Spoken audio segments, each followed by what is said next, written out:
Dr. Nelson here from Rising Sun Chiropractic, continuing our discussion about spinal health tools. So this is a foam roller, and I'm sure you've seen one just about anywhere you go. They have them these days. And the key thing for me when you're shopping on your own is that they are not going to cost an arm and a leg, and they should be firm. I squeeze this thing and it's not going to give. I can sit and roll on this thing and it's not going to give. And so when we use foam rollers, these are something that we can use as a pre-workout. We can use it as a day-to-day, keep the pain at bay kind of a thing. There are some things we want to keep aware of though. Number one, I don't believe you should do it directly on your neck as far as a rolling or directly on your lower back. We've got no secondary support like in our middle back where we have ribs or in our legs where we just have big muscle groups. And I think it can be a little too much pressure.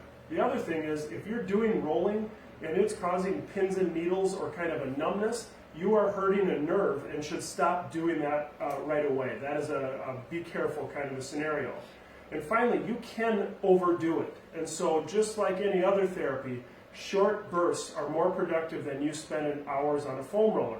So more than a couple minutes on a muscle and you might be causing problems. And so when we look at a foam roller, it's as simple as it looks. We're going to take this rolly thing and we are just going to roll through the muscle area that we're trying to relax.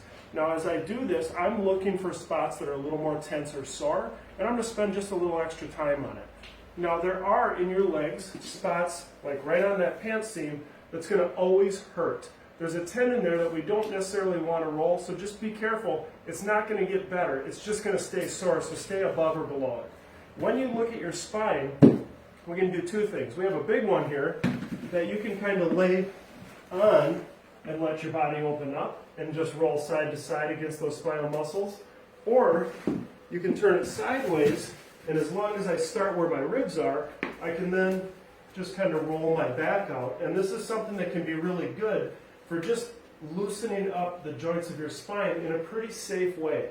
Now, once again, if you have spots that when you're doing this hurt or cause numbness or pain, don't push it and get a consult on it, because this is something that, while it's safe and generally a very tolerable thing to do, just like any therapy, can cause problems when done incorrectly.